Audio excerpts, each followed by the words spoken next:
Sejam bem-vindos nesta nova apresentação, neste mais um encontro do grupo fraternal Rosa de Luz. Hoje o nosso tema vai ser sobre Melquisedeque. Iremos abordar quem foi este ser mitológico, né? Nos referimos à mitologia porque não existem as evidências cientificamente comprovadas, por isso tratamos de mitologia.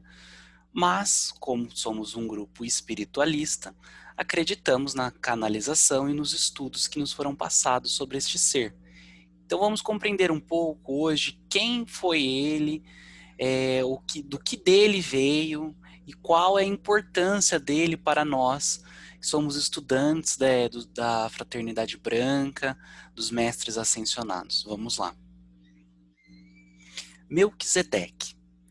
Porque este Melquisedeque, que era rei de Salém e sacerdote do Deus Altíssimo, e que saiu ao encontro de Abraão quando ele regressava da matança dos reis, e o abençoou, a quem Abraão deu o dízimo de tudo, e primeiramente é, por interpretação, rei de justiça e depois também é rei de Salém, que é rei da paz, sem pai, sem mãe, sem genealogia, não tendo princípio de dias nem fim de vida, mas sendo semelhante ao Filho de Deus, permanece sacerdote para sempre.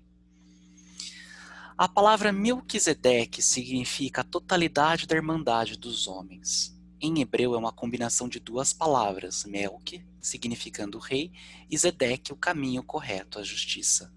Portanto, a palavra Melquisedeque quer dizer o uso correto da consciência e de todas as nossas faculdades mentais. Tanto os judeus como os cristãos o chamam de sacerdote do Deus Altíssimo.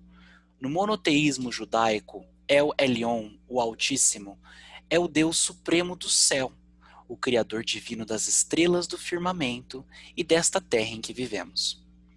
Abraão foi o primeiro iniciador do povo hebreu. Ele foi o primeiro grande iniciado mestre da quinta raça raiz ariana, os semitas originais, que sucederam os atlantes após o dilúvio bíblico. Sua missão era guiar os povos arianos durante seus anos de formação, e foi instruído por Melquisedeque quanto aos mistérios relativos a essa sua missão. Reza a tradição bíblica que Melquisedeque foi o rei da cidade de Salém, que significa paz, a qual se acredita ser a mítica cidade conhecida por Shambhala. Melquisedeque teria tido importância no direcionamento de Abraão e ensinou o conceito de um só Deus, de uma só divindade. Abraão também aprendeu de seu instrutor espiritual a adoração a Deus sem vê-lo, internalizando a sua fé. Melquisedeque era, na verdade, uma encarnação do Logos. Quando nos referimos à palavra Logos, queremos dizer um significado mais abrangente do que pura e simplesmente a palavra Deus. Porque Deus foi uma palavra utilizada por inúmeras religiões e em cada religião ela tem um significado. Logo, ela traz uma certa restrição. Portanto, no sentido esotérico, espiritual, a utilização da palavra logos remete a um sentido muito mais amplo de existência enquanto um ser. Então lá, Melquisedeque era na verdade uma encarnação do Logos, Deus, ou um de seus grandes enviados, que o representam momentaneamente como um embaixador representa um rei. Ou seja, um grande e poderoso espírito sob a forma humana temporária que reinava sobre a Caldeia, sobre os filhos dos Magi. Conforme nos relata o livro de Gênesis, Melquisedeque é a primeira figura bíblica dos tempos patriarcais a fazer um sacrifício não sangrento, de pão e vinho, ou seja, foi uma antecipação tipológica da Eucaristia crística e ao arrepio do antigo costume dos sacrifícios de carne e sangue que eram comuns nas mais diversas religiões daquela época. Melquisedeque, o rei de Salém e sacerdote do Deus Altíssimo, em hebraico El Elyon, mandou trazer pão e vinho e abençoou Abraão, dizendo: Bendito seja Abraão pelo Deus Altíssimo que criou o céu e a terra.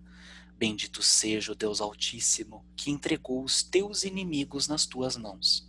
E Abraão deu-lhe o dízimo de tudo. Algumas vertentes esotéricas e espiritualistas acreditam que Melquisedeque foi uma aparição do grande espírito de Jesus Cristo. Então Jesus Cristo e Melquisedeque são a mesma figura. Melquisedeque apareceu para Abraão há 2000 anos antes de Cristo. E depois esse mesmo ser encarnou como Jesus Cristo. Como descrito nesta passagem do Velho Testamento, acima mencionada, compreendemos que Melquisedeque é um personagem fora do nascimento humano, sua origem sendo não humana.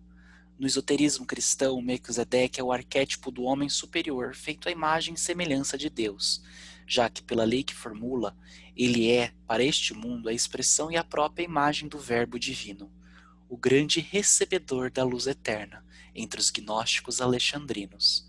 Essa qualificação corresponde bem à função de Manu, que recebe a luz inteligível por um raio emanado diretamente do princípio uno, a fim de refletir no mundo que é do seu domínio.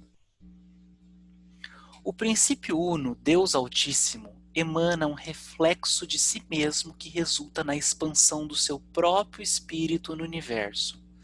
Assim, da unidade primordial, ou seja, a mente universal, também chamada de Ma'at, nascem os 7 governadores do céu, que fazem a ligação entre esta unidade e a pluralidade dos reinos.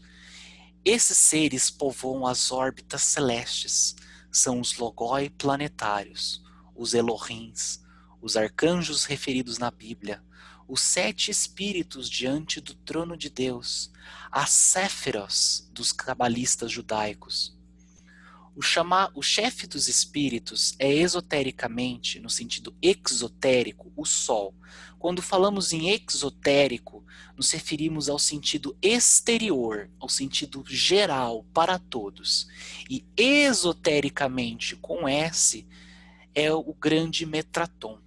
Nesse sentido esotérico, é o sentido interno, manifestamente interior. É conhecido como Cristo cósmico e também o anjo de Keter, a divindade não manifesta. Aqui vemos uma representação simbólica do que é o grande Logos, representado pelo Cristo solar. Aqui o planeta Terra, o Cristo planetário que irradia a sua grande manifestação cósmica do Deus Altíssimo para a Terra, e a personificação de Jesus, que é um Cristo planetário. Melquisedeque representa a sabedoria e a justiça divina. Como tal, monarca universal, rei de Salém, ou também chamada de Agartha, e sacerdote do Deus Altíssimo. Como senhor do verbo ou da palavra perdida. Dele emanam as verdades cíclicas nas expressões dos avatares, dos Budas, do Bodhisattvas, dos Manus e etc. Daí ser ele o bija dos avatares, a árvore dos Kumaras no segundo trono, a semente de todos os salvadores ou redentores que o mundo conheceu ou virá conhecer. Tudo é dele e está nele. Já então entendemos qual a importância de estudar esta figura que representa Melquisedeque para todos nós. Agora vamos entender a ordem de Melquisedeque, tão falada e comentada quando começa a se estudar sobre esoterismo e espiritualidade. Segundo Victor Glankop, encontramos o sacerdócio de Melquisedeque sob muitas formas. Todos os mestres ascensos e gurus pertencem à ordem de Melquisedeque. Não importa a ideologia ou religião, todo santo, sábio, guru e mestre tem que passar pelas iniciações de Melquisedeque, que podem acontecer em um templo ou mesmo nos planos internos. Até mesmo hoje, muitos sacerdócios secretos continuam e mantêm as leis cósmicas para sua própria visão interna e o seu propósito sagrado. O caminho da ordem Melquisedeque sempre guia através da inspiração e ensina e aconselha os seus adeptos que sejam os mais puros possíveis com o uso da inteligência espiritual e da sabedoria divina, sempre objetivando os propósitos eternos maiores da humanidade nos seus movimentos cíclicos. A assistência que a ordem de Melquisedeque nos proporciona ajuda todos os seus adeptos a procurar o suporte necessário e terminar o grande avanço e evolução da humanidade no caminho espiritual maior e eterno. Nesta imagem simbolicamente representada, uma iniciação à ordem de Melquisedeque. Aqui também podemos entender como é o sacerdócio no catolicismo. O sacerdócio é passado entre 3 bispos para o novo noviciando e que é imposto as mãos sobre a sua cabeça e é feita a ordem, é passada o sacerdócio. Ou seja, tem uma certa inspiração na ordem de Melquisedeque. Alguns espiritualistas também acreditam que Jesus pertenceu a essa ordem de Melquisedeque quando era encarnado. O termo Ordem de Melquisedeque é um nome ou de um sistema mágico alquímico de ascensão espiritual que foi canalizado pelo esoterista Viktor Glankopf. Em 2007, Hélio Monteiro, um pesquisador versado nos temas de ocultismo, buscou ampliar os ensinamentos de Glankopf. Inspirado nos arcanos da tradição ocidental dos mistérios, transformou o sistema em uma escola iniciática, dividindo em 4 níveis de iniciação, ou graus, sendo estes: o primeiro grau de neófito, quando você se inicia nesta jornada; o segundo grau de peregrino; o terceiro grau de sacerdote; e o quarto de adepto magus. Estes graus refletem a estrutura da ciência iniciática atlante e correspondem às 4 iniciações, nos 4 elementos da natureza basilares e às 4 direções simbólicas da consciência espiritual, assim como os 4 planos da manifestação: causal, emocional, mental e espiritual. Os trabalhadores da ordem de Melquisedeque. Vamos lá agora entender o que são os grandes trabalhadores que servem a esta ordem. Segundo o livro de Urântia, os Melquisedeques são amplamente conhecidos como filhos das emergências, pois eles se engajam em atividades de uma variedade incrível nos mundos de um universo local. Quando surge algum problema extraordinário, ou quando algo inusitado está para ser realizado, é quase sempre um Melquisedeque que aceita essa missão. A capacidade deles de funcionar em emergências em níveis muito diversificados no universo, até no nível físico da manifestação da personalidade, é uma característica peculiar à sua ordem. Tal culto sempre existiu, como uma ciência divina e a mais preciosa de todas as religiões, porque verdadeiramente torna a ligar o homem a Deus, sem a necessidade de um intercambista, seja um sacerdócio ou qualquer outro tipo de ser que vai servir de intermediário da sua conexão com a divindade. Busca dentro de ti mesmo o que procuras fora, a velha sentença original oriental. O próprio Jesus já dizia: faze por ti que eu te ajudarei. A tradição Rosa Cruz afirma que o destino da humanidade é regido por uma classe de adeptos superiores, os quais designamos de acordo com as correntes e as épocas. Podemos chamá-los de monges brancos, superiores desconhecidos, chefes secretos, os sábios companheiros da torre, mestres ascensionados, etc.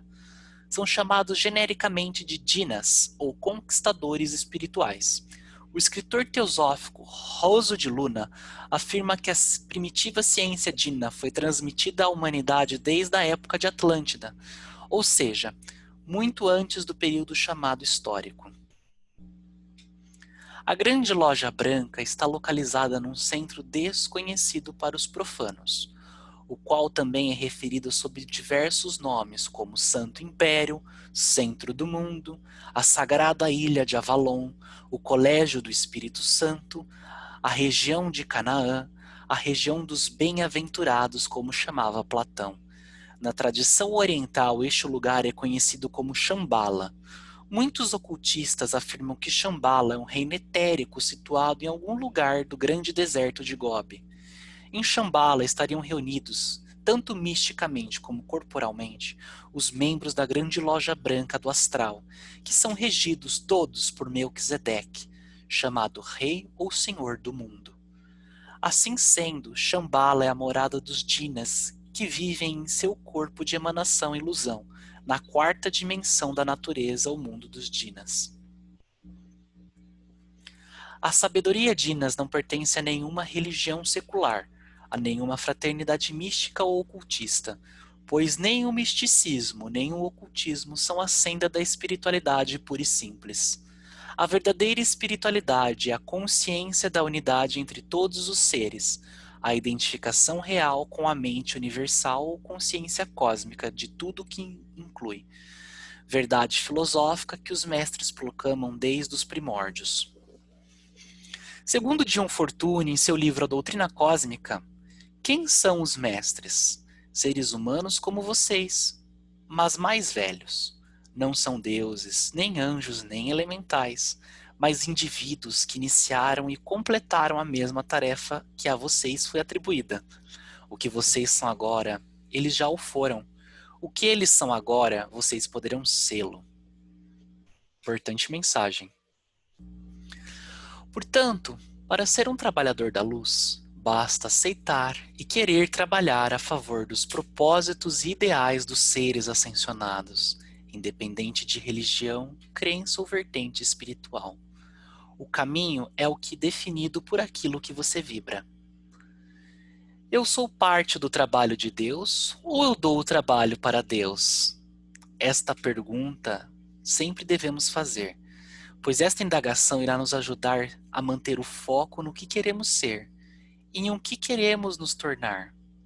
Vibrar o amor, a positividade, a fé, dentre tantos sentimentos maravilhosos, são meios para se criar uma ponte de conexão para receber todo o amparo energético, cuja distribuição do Logos, Deus, vem por meio dele, nosso grande e amado Mestre Melquisedeque. Socorrei-nos sempre a ele, pois ele será sempre o norte na nossa vida.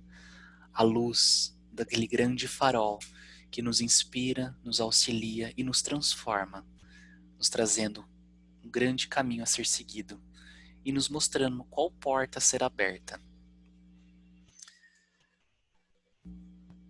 Gratidão por ter me acompanhado até aqui. O tema é um tema muito abrangente, é muito vasto.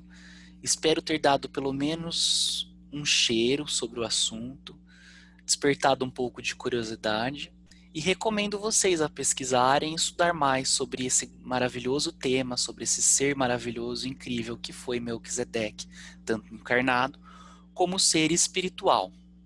Namastê e até a próxima!